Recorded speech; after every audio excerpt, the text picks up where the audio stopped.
ساڵتان لەوێن ئێوارەتان باش هیوا خوازم ئەو چەند خولەکەی بەیەکەوە یاخود ئەو چەند کاتژمێری بەیەکەوە بۆ قەدرگرانی میوانەکەمان و ئامادەبوون بە حزۆری هەرێکێکمان مۆبایلەکانمان بخەینە سەر بێدەنگ و بەیەکەوە بێدەنگی هۆڵەکە بەپارێزین. سوپاس بۆ هاتنتان.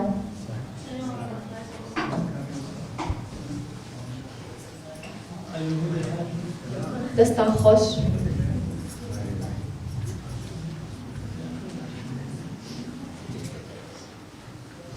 دووبارە ئێوارەتان باش بە ناوی هەموو ستافی ساڵۆنی شەقامی جمهوریە و بە خێراتنی گەرمتانەکەم. دەستی ڕێز و نەوازشم هەیە بۆ هاتن و حوزور و لێرەبوونتان. بێگومانە ئێوارەیە بەشێکە بێلەوەی کە بە جوانی بەیەکەوە بەس لە کۆمەڵێ لایەنی هونەری بکەین و بەیەکەوە ڕوحمان تۆزێک ئاوبرژێن بکەین. هەمومان دەزانین منە و شاری مامۆستا شیرازی هاوپێچەکەمەوە بۆ ئەم ئێوارەیەمانەوەی کە دەڵێت من نازانم حەڵاڵ و حەرام لە یەکجیاکەمەوە، دەزانم ژیان بەبێ ئاواز حەرامە و بە ئاوازەوە حەڵاڵە. بۆ ئەوەی مشتێک بینە و خەرمانەی کە هەمومان دەزانین لە کەرکووکدا مەدرسە و حجرەی مەقامات و ئاواز و گۆرانی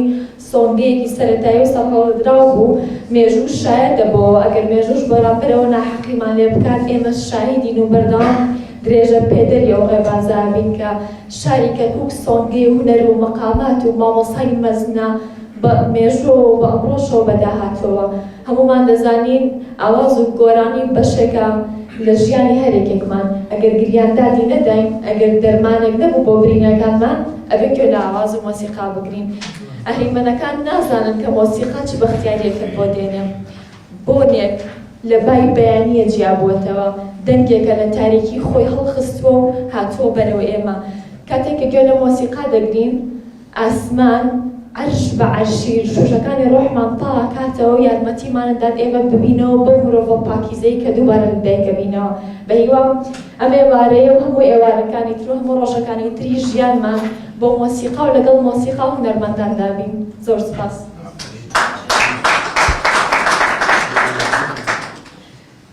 وەکو ئاماژەم پێدا هەمومان دەزانین لە شاری کەرکووکدا کۆمەڵێک کەڵە هونەرمەند و پیاوی جوامێر هەن کە دایما بە دڵێکی گەرمەوە بە ئامادەبوویەوە خزمەتی شەقامی هونەریان کردووە. کەسایەتی ئەمڕۆمان ئەو منەوەرە مەزنەی کە ئەمڕۆ لێرە لەگەڵماندا دەبێت مامۆستا چالاک سەدیقە. مامۆستا چالاک گەشتێکی دوور و درێژی ژیانی هەیە، بەڵام ئێمە ئەمڕۆ هۆڵمان داوە ئەو خاڵە گەوهەریانە بخەینە بەرباس و گەشتێکی بچووک بە ژیانیدا بکەین و ترکاتی زیاتر و بەخشین بە خۆی کە گزنگی خزمەت و هەوڵ و توانستەکانی بووە. مامۆستا چالاک سەدیق نازناوی بنەماڵی باواییە. 1965 ئەم پیاوە جوامێر و هونەرمەند و بەتوانایە چاوی بە دنیا هەڵهێناوە. ئەبێ ئەو ڕۆژە ئاسمان چەنە بەختەوەر بووبێت کە چاوی بە دنیا هەڵهێناوە. خۆش هاتی و بەخێر هاتی مامۆستا گیان. پیشەی ئێستای بەڕێوەبەری پەیمانگای هونەرە جوانەکانی کەرکووکە لە هەمان کاتدا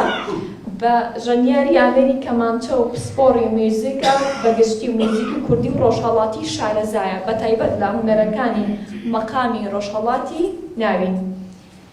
لە ساڵی 2016ەوە بەڕێوەبەری پەیمانگای هونەرە جوانەکانی کەرکووکە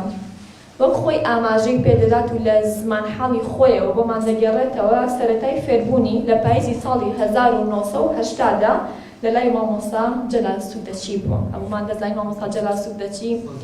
مەدرسەیەکی گەورەی ئاواز و فێربوون بووە. لە ساڵی 1982ەوە لە لای مامۆستا قادر مەردان هەر لە شاری کەرکووک بە شێوازێکی ئەکادیمی سەرەتاکانی ئەمە کەمانچەی ڤایۆلۆن فێر بووە. ساڵی خوێندنی 1982-1983 لە پەیمانگای هونەرە جوانەکانی مووسڵ لە بەشی میوزیک لەسەر ئامێری کەمان وەرگیراوە. لێرەوە هەستەکەم خەرمان ئیتر دەستی پێ کردووە. لە ساڵی 1987 بۆ 1988دا بە پلەیەکی باش میوزیکی تەواو کردووە. هاوکات لە ساڵانی 1983 بۆ 1985 تیپی میوزیکی گەرمیانیان لەگەڵ چەند هاوڕێیەکیان دامەزراندووە. لەگەڵ دروستبوونی کەناڵی کورسات و کەناڵی کەرکووکدا هەر لە سەرەتاوە وەکو میوزیکژان کاریان تێدا کردووە بە تایبەتی لە بەرنامەکانی سۆز و ئاواز، میلۆدی و بەرنامەی ئاوێنە و مەقامات. لە چەند خول و وەرکشۆپ لە ناو و دەرەوەی وڵاتدا لەسەر هونەر بینیوێتی بە تایبەتی لە زانکۆکانی مۆزارتیۆ لە وڵاتی نەمسا و ڕێکخراوی یەس ئەکادیمی. کاری میوزیک و ئاوازی بۆ کۆمەڵێ هونەرمەندی کورد کردووە، لەوانە مامۆستا حەمەڕۆف کەرکووکی، مامۆستا عەباس محەممەد و محەممەد عەباس بارام و ئاکو عەبدولسەلام و نامۆ عومەر و عەباس دڵشاد سەڵاح داودە و چنار کەرکووکیش، چەندانی تریش کە زۆرن. 15 ئاوازی بۆ منداڵان بڵاو کردوەتەوە. هاوکات میوزیکی بۆ درامای کەرکووک 4 داناوە کە لە دەرهێنانی مامۆستا ناسر حسێن بوو، چەند بەرهەمێ مامۆستا ناسر حەسەن بوو، چەند بەرهەمێکی میوزیکی ئۆرکێسترای داناوە لەسەر شانۆ نمایش کراوە. لە فستیڤاڵەکانی میوزیکی کوردی لە ساڵی 2003 لە شاری سنە و ساڵی 2004 لە سەردەشت و ساڵی 2005 لە دیاربەکر کۆنسێرتێکی ئۆرکێسترا لە 2014 و لە شاری سۆفای پایتەختی بۆلگاریا زۆر فستیڤاڵی تری ناوخۆیش. لە بواری نووسین لەسەر ئاواز و مەقامات و هونەری ڕەسان گەلێ بابەتی لە گۆڤار و ڕۆژنامەکاندا بڵاو کردوێتەوە. مامۆستاگیان خەرمان بەرەکەت، لە شتاق و تەندروست باش بن و نمونەتان زۆر بێت. ئێمە ئێستا بە حزوری دڵ، بە ئاوێتەی دڵ، بە یەک چەپڵەی گرم بە پێشوازی لە مامۆستا چالاک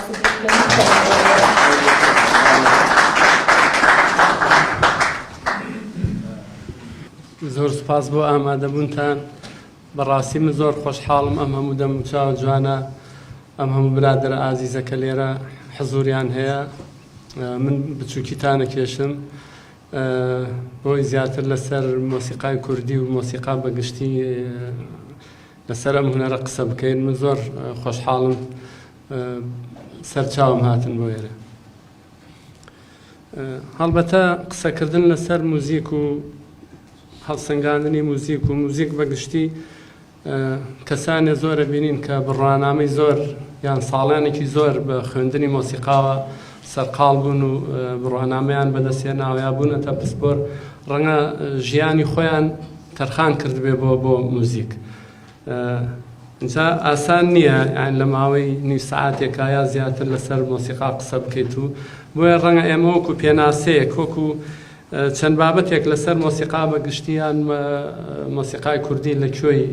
مۆسیقایە ئەگەر بتوانین بە شێوەیەکی ئەکادیمیانەتر زیاتر قسەی لەسەر بکەین. بەڵام ئەوەیە ینی ئێمە بۆ نمونە هەر هونەری فێربوونە یا هونەری مەقاماتە یا هەر یەکێک لەوانە پسپۆریانە هەر وەکوتم ساڵانێکی ئەوێ لە تەمەن کە ئینسان خۆی بۆ دابنێ. سەرەتا ئەگەر پێناسەیەکی مۆسیقا بکەین، دیارە مۆسیقا یەکێکە لە هونەرە جوانەکان وەکو وێنە کێشان وەکو دراما و هەموو هونەرانەی تر بەشێکە لەوانە. لە کۆنیشا لە بنەڕەتە زاراوەی موزیک لای گریکیەکان ئەوان لەوێ وشەیە هاتووە. سەرەتا گزارشتی لە هەموو هونەرەکان کردووە، دوای دابڕاوتە سەر هونەری دەنگ و سازی. یعنی چکە مۆسیقا بەڕاستی هەم دەنگە، یعنی هەمووکو گۆرانی وتن، هەم ئامێرەکانی مۆسیقایە کە پێوترێت ساز. ئەگەر لێرە هەڵوێستەیەک لەسەر ئامێری ساز بکەین، یان چۆن جاری وا هەیە مەسەرن بە کوڕ لە ماڵێکا بە کوڕەکە وترێ بەو کوڕەکە، ئەگینا ڕەنگە چەند ملیۆن کوڕ هەبێ. سازیش یعنی ئامێر، بەڵام لەبەر ئەوەی تەمبور، ئامێری تەمبور یا ساز ئەوەنە شیرین بووە لە ناو کووردا بە ساز هاتووە. ئەگینا ساز بڵێن بەدیلە یا ناوێکی کوردی ئامێرەکانی مۆسیقایە. جا مۆسیقا لە کۆمەڵێت توخمی سەرەکی پێک هاتووە، یعنی هەر میلۆدیەک هەر ئاوازێک هەر شتێکە گوێمان لێ ئەبێ 4 بەشی سەرەکیە، 4 توخمە: ئاواز یەکەم، ڕیتم و کێش وەکو لایەنی دووەم، هارمۆنی یعنی گونجاندن کە ئەو مۆسیقایە دەوڵەمە نەکرێ بە سێبەر و بە ڕەنگی تر کە تێکەڵە کرێ، یعنی تەنیا کەسە سەرەکیەکە نییە، دەنگە سەرەکیەکە نییە، سازە سەرەکیەکە نییە، لە ژێرەوە کۆمەڵێ مۆسیقای تری تایە، وەکو چۆن تابلۆیەک ڕەنگە لە پشتەوە سێبەرێکیە بێ ڕەنگی تر ببێتە پاشکۆ، ئەو پاشکۆیە پێوترێ هارمۆنی و بۆ جوانکردنی مۆسیقایە. لەگەڵ مۆرکە ئاواز لای هەمومان دیارە، یعنی هەر میلۆدیەک بێنین، هەر گۆرانیەک بێنین، هەر سەمفۆنیایەک، ئەمە بەگشتی هەمووی ئاوازە. بەڵام ئەمە ئاوازە لەسەر ئەم چوار توخمە چۆن دروستە بێ توخمی دووەمان ڕیتمە کێشە یعنی بۆ نمونە هەر گۆرانێکی کوردی بێنی سێرەکەی لەسەر ڕیتمی دوانی بێ بۆ نمونە 1 2 تەنتەرەرەن لە بۆ نمونە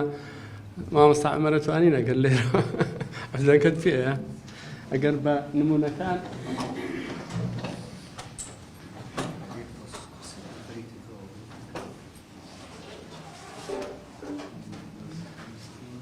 بۆی زۆر هەر قسەکردن نەبێت تۆزێ پێگەیشتنیش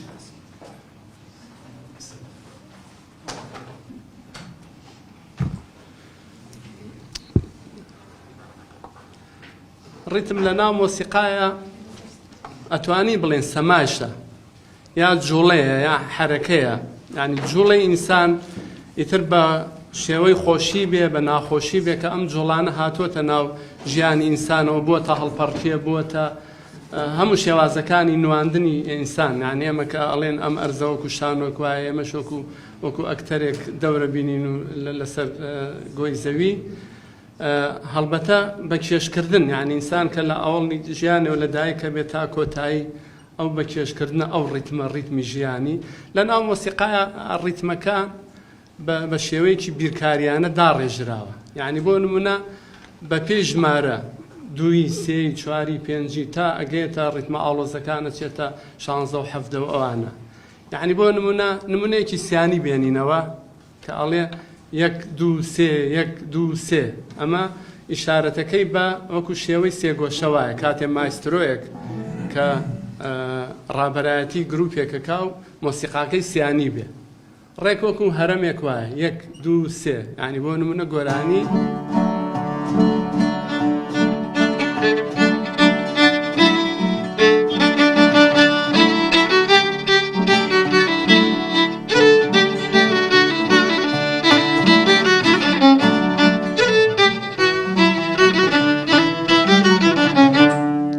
لەسەرەوە 1 2 3 1 2 3 ئەگەر ببێتە ڕیتمێکی دوانی لە کوردیە ئێمە بیبەستینەوە بە مۆسیقای کوردیشە بەزمی چەپڵەمان هەیە لای هەورانەکان زیاتر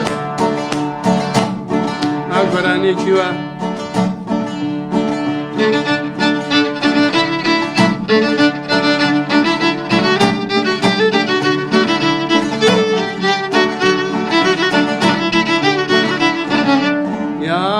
ئیشارەتی مایسترۆکاڵە 1 2 ئەمە 1 2 یعنی ئەم 1 و 2 یان ئەم 1 و 2 3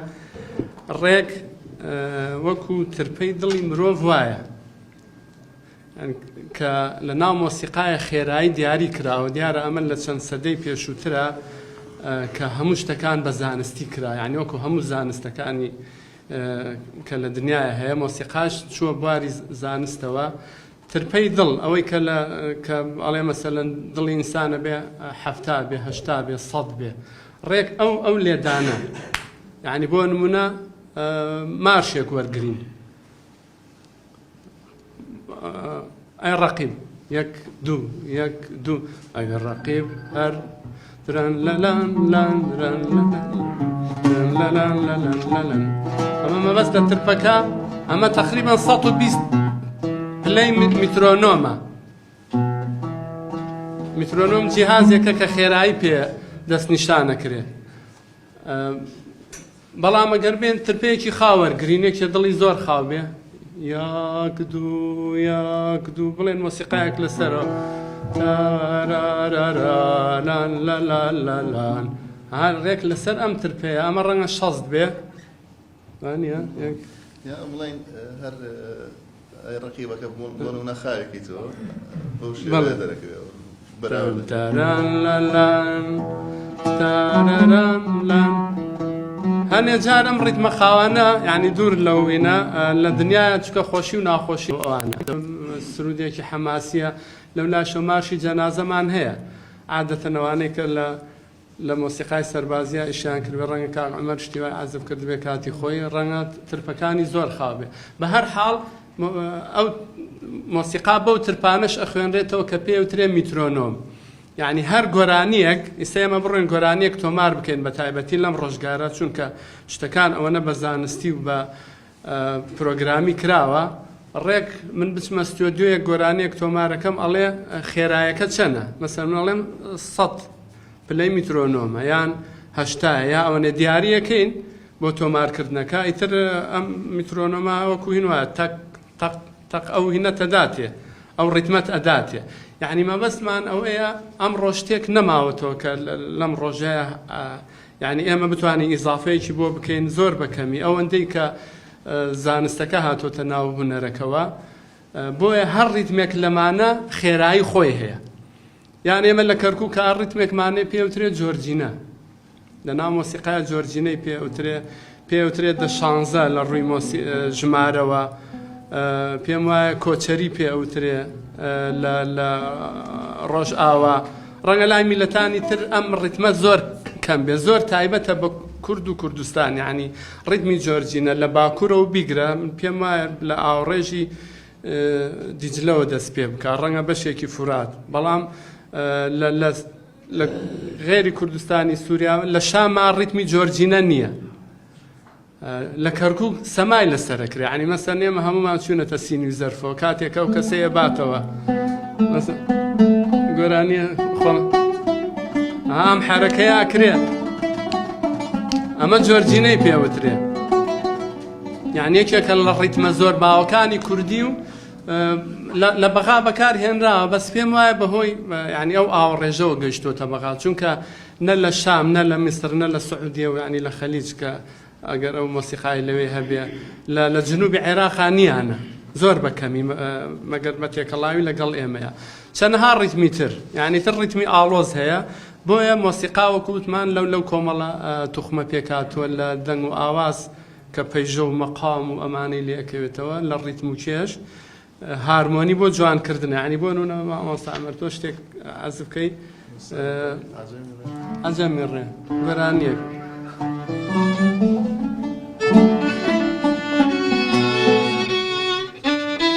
دايمرا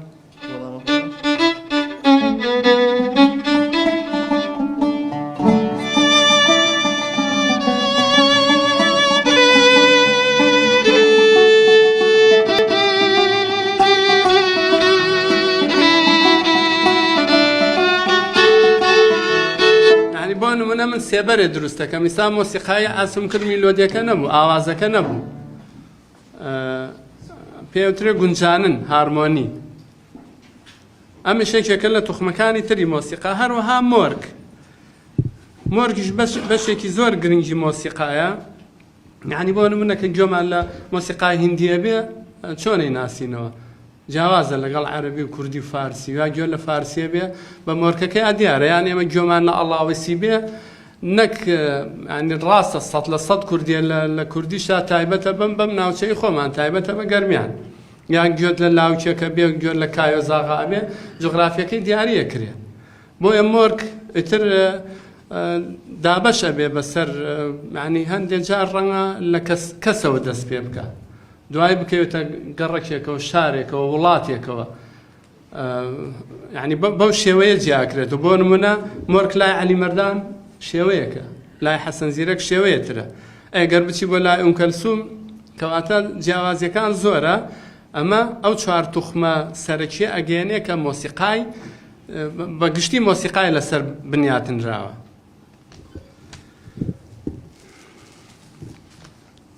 هەڵبەتە هەر کێشوەرێک هەر ناوچەیەک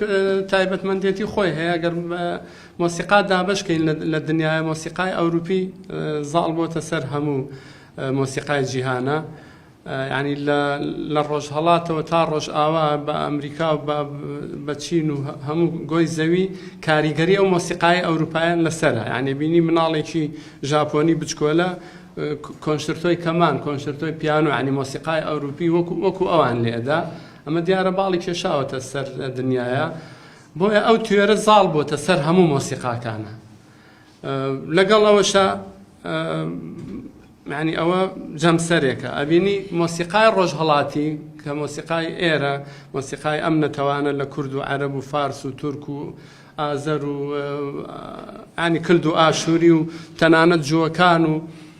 ئەشپەڕێتەوە تا مەغریب ڕەنگە ئەم مۆسیقایە بڕوا. ئەمە مۆسیقای ڕۆژهەڵاتی پێوترێ کە ئێمە شۆک و کورد بەشێکین لەو مۆسیقایە، تا ڕادەیەک لە هەندێشتا لە مۆسیقای ئەوروپیەوە نزیکە لە ڕووی تیۆریەوە، بەڵام مۆسیقای ڕۆژهەڵاتی زۆر دەوڵەمەندە. یعنی ئەگەر بەراوردی بکەین بۆ نمونە مۆسیقای ئەوروپی دوو مەقامی سەرەکی، دوو توخمی سەرەکییان هەیە، دوو جۆر ئاوازی سەرەکی، ماینەر و ببرە مێجەر و ماینەری پێ ئەوترێ، گەورە و بچووک. یعنی یەکسانە بە مەقامی عەجەمی خۆمان لەگەڵ مەقامی نەهاوەند. ئەمە لە ڕووی پێکهاتەی دەنگیەکانەوە، لە ڕووی مەسەن ئەندازەی دەنگی، لە ڕووی ئەو کەتەلۆکە دەنگی کە هەیە ئەو شێو و توخمە دوو مەقامی سەرەکییان هەیە. بەڵام لە لای ئێمە 8 بۆ 9 مەقامی سەرەکیمان هەیە، هەر یەکێک لەم مەقامانە ئەم پەیژانە 5-6 لقیلێ ئەبێتەوە. یعنی ئەمە لە ڕووی شکل و شێوە و توخمەوە ئەڵێم. وەکو چۆن ئەڵێ ئەمە مەسەلەن ئەمە میلەتی کووردە، ئەم هۆزانەی لێ ئەبێتەوە، یعنی کۆمەڵی هۆزی لێ بێتەوە، جافەوە زەنگنەیە ئەوەیە. یعنی بۆ نمونە مەقامی نەهاوەندی غەربی کە ماینەری پێڵێن سێ جۆری هەیە، لەگەڵ مێجەرەکەی ئەکاتە 4 یا 5. بەڵام بێ لە مۆسیقای ڕۆژهەڵاتیە بە سەرەکی و لقەکان و 50 شێوەمان هەیە. یعنی دەوڵەمەندی مۆسیقای کوردی، مۆسیقای ڕۆژهەڵاتی و ناوچەکەمان لە دەوڵەمەندی ئەو کۆمەڵە مەقامەیە کە ئەگەر دەرفەتە بێت باسی یەک دوانێکیان بکەین، چونکە ئەگەر باسی لە هەمووی بکرێ ڕەنگە ئەوە بە چەند ساڵێک یاڵا بتوانین لێ تێ بکەین. یعنی ئەوەی کە دیراست بکە خۆی بۆ تەرخان بکە.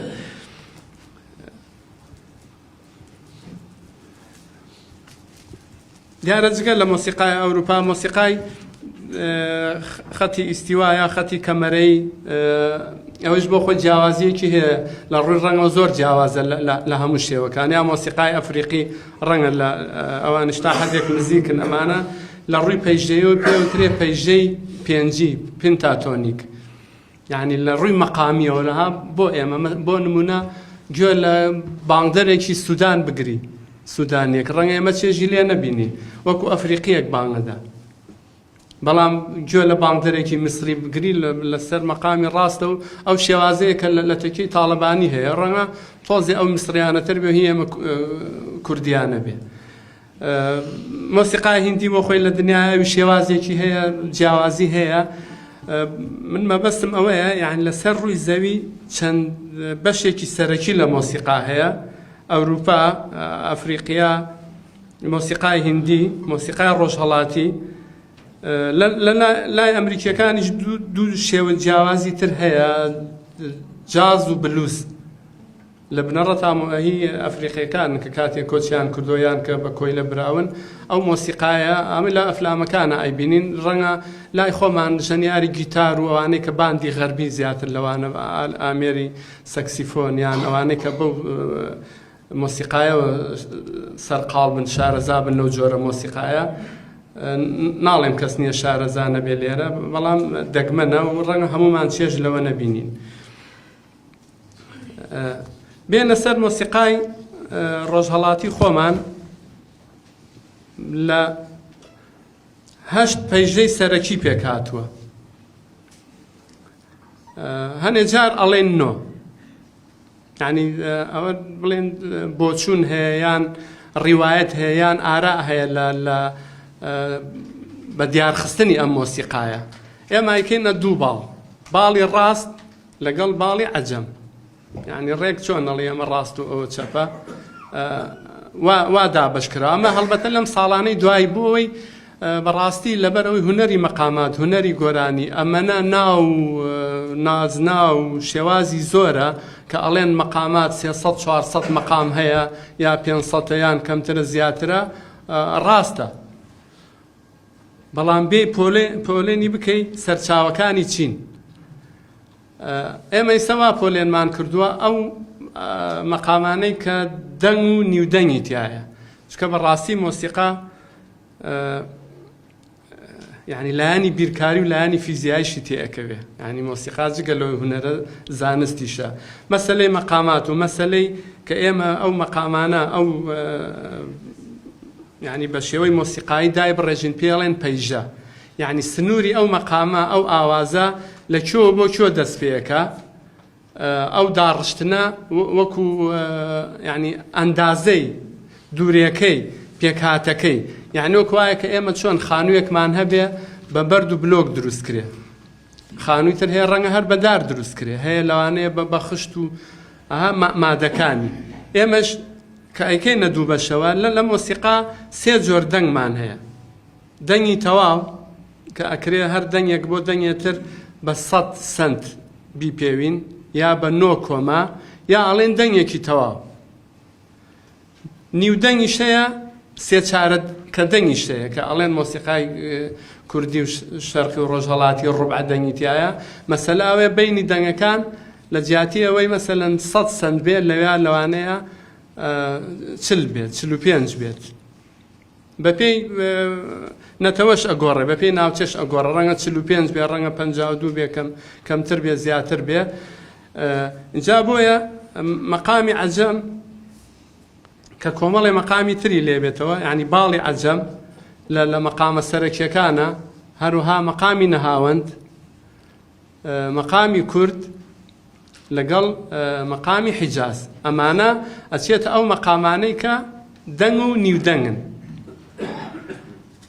کۆمەڵی ڕاست خۆی بەدایکی ئەوانە دائەنرێت بەیاد سێگا سەبا ئەمانە چارەکە دەنگیشی تێەکەوێ یعنی بەهۆی ئەم سێ چارەکە دەنگەوە ئەم چارەکە دەنگەوە ئاوازەکان دەوڵەمەنەکە جیاوازیەکە ینی سەیەمە کە باس لە ئەوروپاکەین ئەو دووسێ مەقامەیان هەیە کە ئەبینی ڕەنگە ئیستا نازانم بە 100 هزار ئاواز و گۆرانی هەبێت لەسەر ئەوە بەڵام لە شەرقا 50 جۆرمان هەبێ 50 احتیمالمان هەبێ یعنی وەکو ئەگەر مامۆستا بورهان کە لە شیعرە ئینسان ئەگەر عروض و یان شێوازی شیعری یەک نەمەت نەبێ وانێ احتیمالەکان ئەو کاتانە شاعری بوونی ئەو کەسە زیاترە پێم وایە ینی یان ئاوازدانەر کە ئێستا ئاوازدانەر هەیە ینی ناو نەهێنین گۆرانی بێژێ تەنیا لەسەر مەقامی کورد گۆرانی هەیە گۆرانەکانی لە یەکەچن يعني ڕەنگە لە شعری شاوە یەک نوع عروض و یەک نوع مۆدێلی شعری هەبێ بۆیە ڕەنگە بەرهەمەکانی زۆر نەبێ یان تام و چێژەکە لە یەک بچێت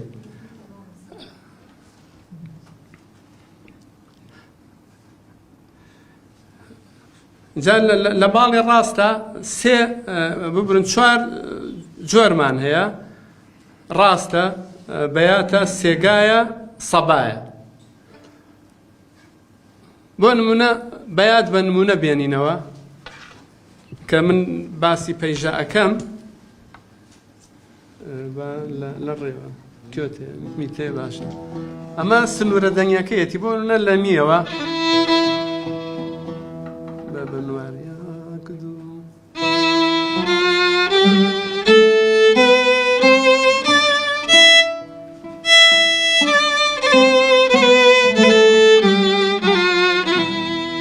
ئەمە ڕێک کەتەلۆکەکەیە ئەم کەتەلۆکە مادەکان یعنی چۆن وتم خانوویەک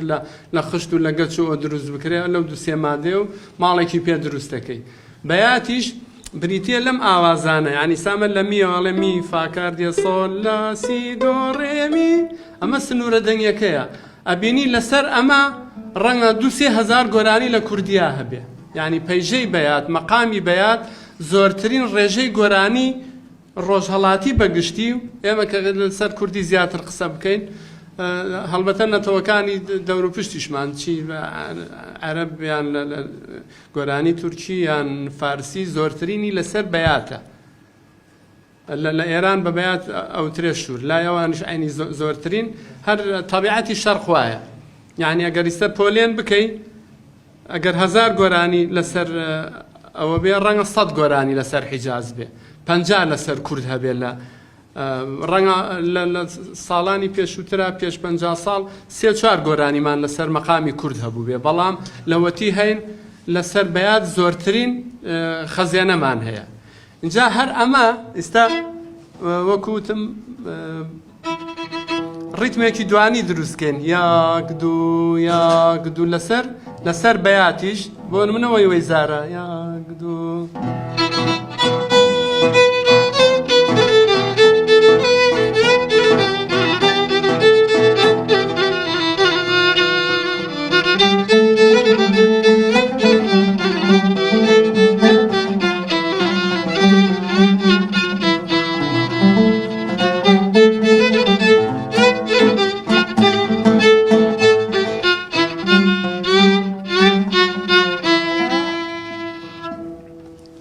جا هەر لەسەر لە خوبەکانی یعنی بۆ دەوڵەمەندکردنی کە ئێمە باس لەو هەموو مەقاماتە ئەکەین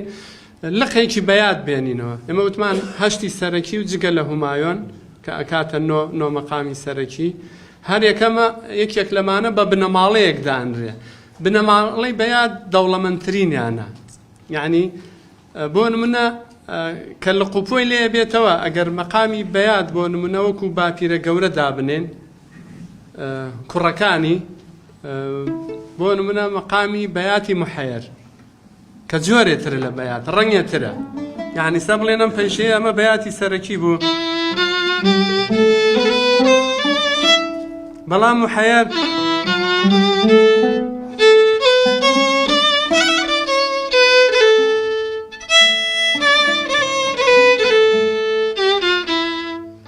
یعنی بریتە لە دوو توخمی سەرەکی چونکە ئەگەر باسێ لە پەیژە لە توخمەکانی بکەین عادەتەن پەیژەی مۆسیقایی لە دوو ڕەچەڵک پێک دێت دوو توخمی مۆسیقایی یعنی من یەک شتم لە بیر چوو زیاتر شی بکەمەوە جگە لە پەیژە لە ناو مۆسیقای کوردی و ڕۆژهەڵاتیە نۆ توخمی سەرەکیمان هەیە هەر ئەو مەقامانەن یعنی بڵێن عەجەم و نەهاوەند و کورد و حیجاز لەگەڵ ڕاست و بەیات و سێگا و سەبا لەگەڵ هومایۆن لەملا لە تورکیا و لە دنیای عەرەبیە ئەوان ئەڵێن نەگریس بەڵام نەگریس و هومایۆن فەرقی هەیە دوایە توانی نەگەر کاتە بێ نمونە لەسەر ئەو جیاوازیە بهێنینەوە یعنی ئەم توخمانە لە ناو مۆسیقایە لە ناو توخمە دەنگیەکانە نەک لە یان کە مۆسیقا لە چوار توخمی سەرەکی پێکاتوە من تەشبیهێکەم بە چۆن ئەڵێ ئەمە ئاڵتونە ئەوە زیوە هەر مادەیەکی تر لە دنیاە کە بە نرخ بێ هەر یەکێ لەوانە بەو شێوەیە یعنی جیاوازیان هەیە لە گوێیە لە فریکوێنسیە لە لایانی بیرکاریە لە لایانی فیزیاییە کە ئەمانەشی بکرێتەوە بیبێتە مختەبەر ئەسە بۆ نمونە بەیات بەم چواردەنگە دەرەکەوێ هەر بەیاتێکی چواری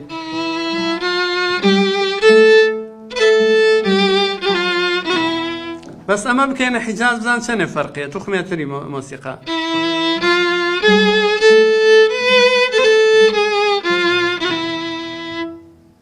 بێتە سەبا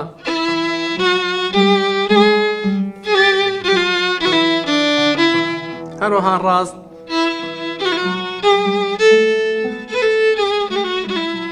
نابا لە ڕێوەلێنە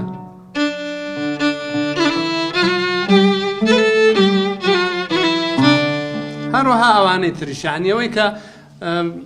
بێوێ فێر مۆسیقا بێ ئەلف و بێی جۆ ئەلف و بێی مۆسیقای شەرقی بریتیە لەم هەشتنۆ توخمەی کە باسمان کرد یعنی من کە کاتی خۆی لای مامۆستا جەلا سۆدەچی کە دەسمدایە مۆسیقا فێر مۆسیقا بووم یەکەم جار فێر بەیات میکرد بەیات ئەمە وایە بە شێوەیەکی زانستی گوێی و پەنجە بە پیتی کوردی و عەرەبی شەمان نووسیە مەسەلەن ئەوێت گۆرانی وەی زارا ڕێڕێلا لە فڵاناو هەر بەو نووسینە نەک بە نۆتەی ئەوروپی بەڵام وردە هەر هەفتەی مەقامێکی پێمەوت دوای گوێگری ئەم گۆرانیە بێکی بێ شیرین گوێی لێگری سەبایە وەرە لانت کەم گوێی لێگری بەیاتە لە حیجازە مەسەلەن ئەمەی صلاح داود چی پێڵێن ڕاوەستاوە لەوبانە حیجازە ئیتر ئاوا بۆ خۆت ئەو لێکدانەوانە ئەەکەی وردە بێتە ئەلفوبێی فێربوونی مەقام و پەیژە و توخمەکانی مۆسیقا ئیتر بە هەرچی ناوێکە گرنگەوەیە ئەمانە نەگۆڕن ناوەکان ئەگۆڕێ یعنی وەکو من ناوم چالاکە هەنێ خەڵکەڵێ باوکی پێرسە هەنێکە سەڵێ خاڵۆزای فڵانە هەر یەکێکمان لەوانەی سەدە ناومان هەبێ بە هەر شێوەیەک ڕەنگە ئەمە لە ئێمە ئەڵێن بەیات لە ئێران پێوترێ شوور بۆ نمونە ئەمە لا ئێمە ئەم مەقامی تر پێوترێ کورد لە دنیای یۆنان و غەربا لە کەنیسەی کۆناپیانەوت فریجانی بەڵام لە گوێگرتنە هەر ئەوەیە جا بۆیە ئەم کۆمەڵە توخمە بەڕاستی ئەساس و بنەمای مۆسیقایە یعنی بۆ ئاوازدانانە بۆ گۆرانی وتنە بۆ مەقام خوێندنە ئەوەی کە ئەمانە نەزانێ قەت باوەڕ ناکەم بتوانێ مۆسیقا لێ بدا نازانم ینی ئێمە هەشمانە بەس عازفە و لە ئۆرکسترا و لە شوێنانتر نۆتا ئەخوێنینەوە ئەوەی بۆمان دانراوەکو وەکو خوێندنەوە ئاسفێکی لێ هاتووە ڕەنگە زۆر وامان هەیە نەهاتبێتە ناو دنیای شەرق و دنیای کوردیەوە یان گوێی بەکار نەهێنابێ بۆ خۆی جگە لە وەرەقە و لە دنیای دیراسەت و ئەوانە بۆ حەز و ئارەزوو بۆ مۆسیقا بەگوێ هەمانە ڕەنگە تێکەڵی ئەو دنیاە نەبوو بێ